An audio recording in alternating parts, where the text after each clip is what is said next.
Hello everybody, welcome to Technique Tuesday here at A Cherry on Top's YouTube channel. My name is Sarah and I'm going to be showing you how I like to use 6x8 paper pads today.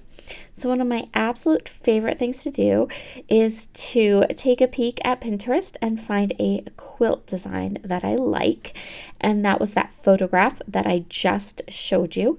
I find that 6x8 paper pads are perfect for recreating quilt designs in paper because their patterns are smaller, and so when you cut them down into very small shapes, they still look really pretty. And so that's what we're going to do today.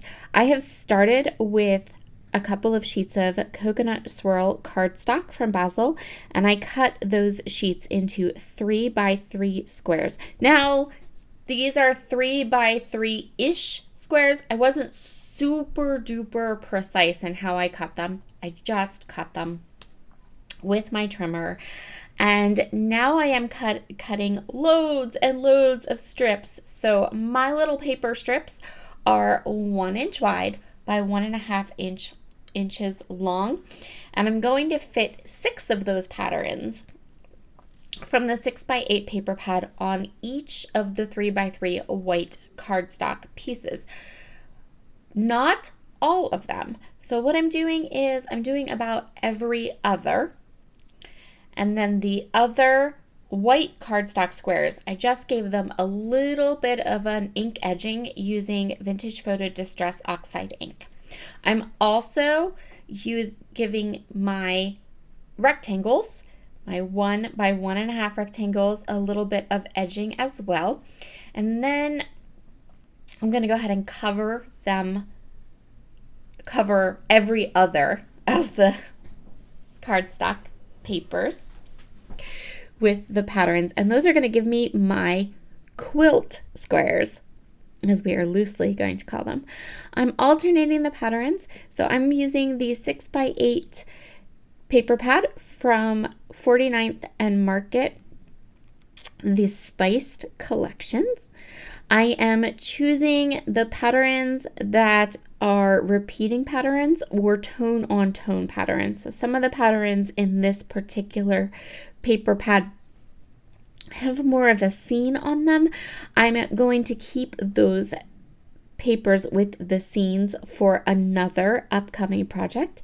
You could actually go over to my channel. So this is going to come up on a Tuesday, and then that following Friday there will be another video on my personal YouTube channel that will show how I'm going to go ahead and use those more scenic pattern papers. You can kind of get a peek at some of those scene papers here as I flip through. What's really nice is that all the papers in this particular 6x8 paper pad are double-sided, so I can look through them and choose which patterns I want to use.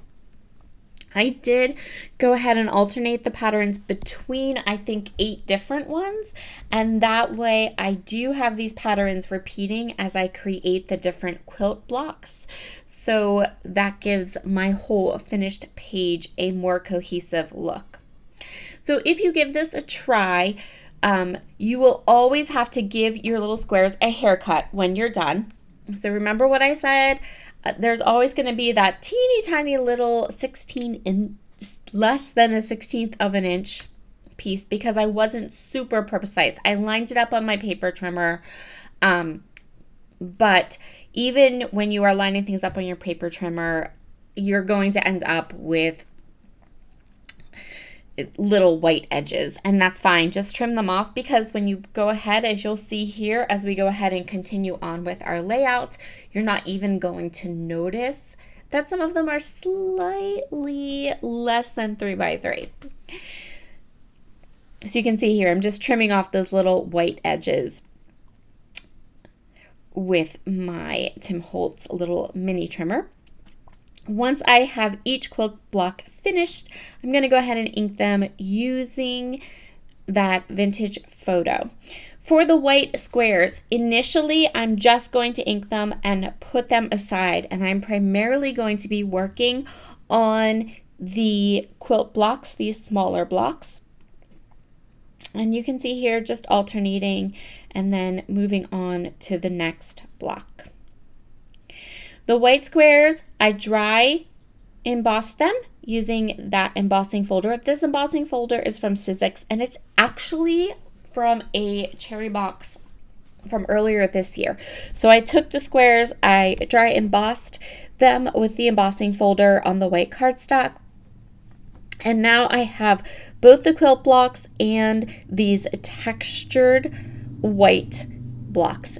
Now it's time to put this layout together. So for the quilt blocks, I am centering the middle block. I'm doing the bottom row first, and I'm going to you'll see I'm going to work my way around. This helps to make sure that everything stays even, that everything stays into the center of the page.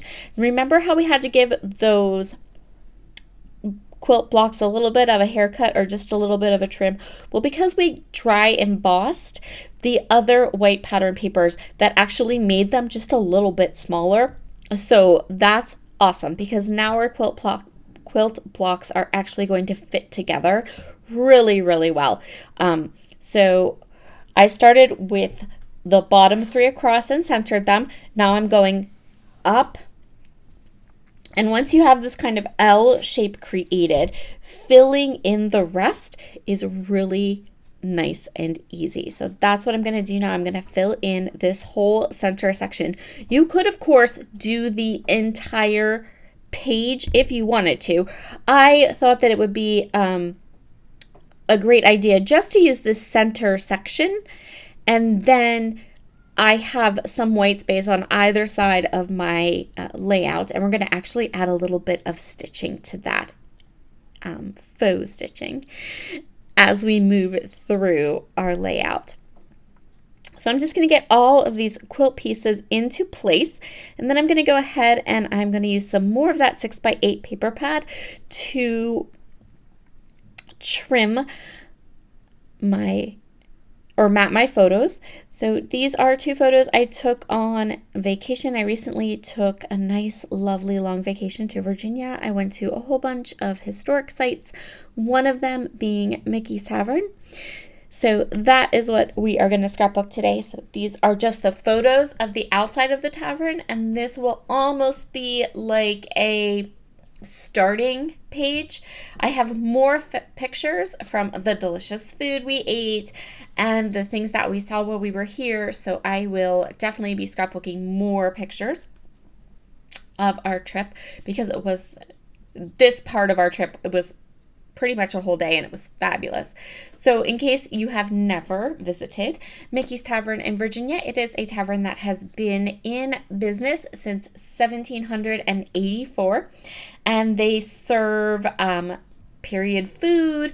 The interior of the tavern is gorgeous, and I spent the entire vacation calling this tavern Michi's Tavern until we went to the tavern and ate, and then they called it Mickey's, and I was like, whoops.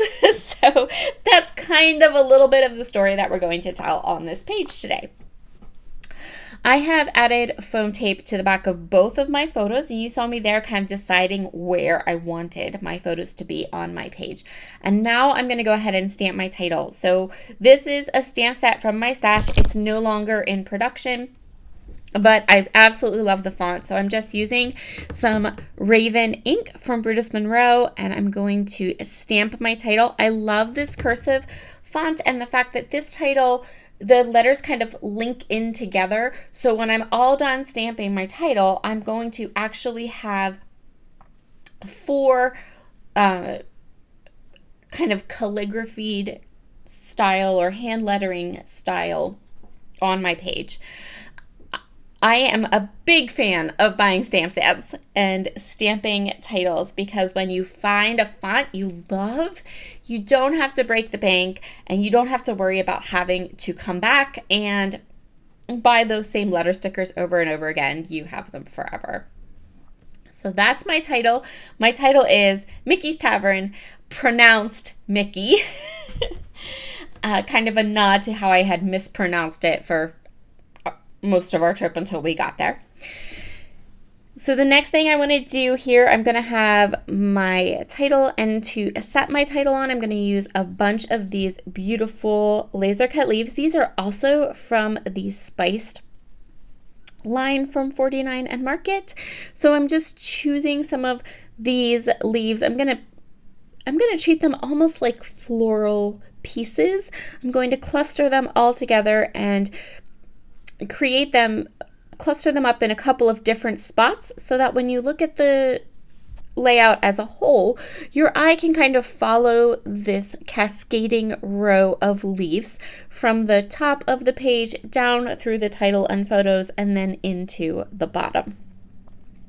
I have stamped my title in black ink to make it super readable and easy to see, and I'm also going to go ahead and add a couple more black elements to the page to pull in that black so it's not just in one spot, but so that it is in multiple spots.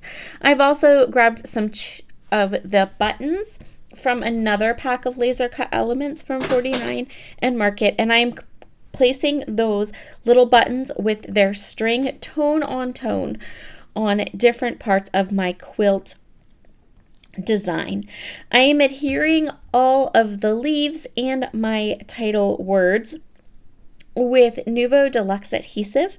I find that this is the best for adhering these elements down onto the textured squares that we have created. I popped up both my photos on foam squares, and now that I have everything adhered down, I'm taking some of these stitching rub-ons from 49th and Market again.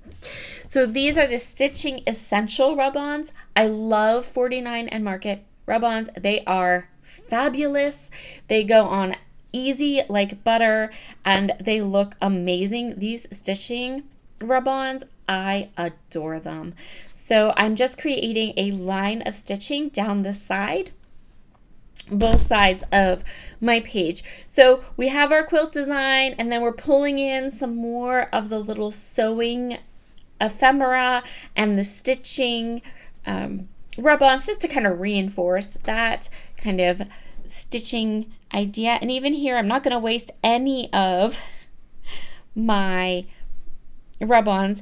I had a little bit there that I didn't use. It kind of hung off the edge. I'm going to grab it ever so gently, and I'm just going to add it right onto my page as well to just add that little bit. And you can see how easy they come off, and I love that. I love how those stitches kind of hold the layout together and definitely kind of pull it in. Now for a little bit of gold splatter, I'm using Brutus Monroe's aqua pigment, or it also goes under the name Shimmer Splash in the gilded color. I'm using this little dropper to get some nice larger droplets, and then I'm using my paintbrush to get a more scattered splatter. Here are all of the close-ups. Thank you so very much for joining me today. I hope you have a wonderful Tuesday and you are enjoying this month's theme of 6x6 or 6x8 paper bags. See you again soon. Bye.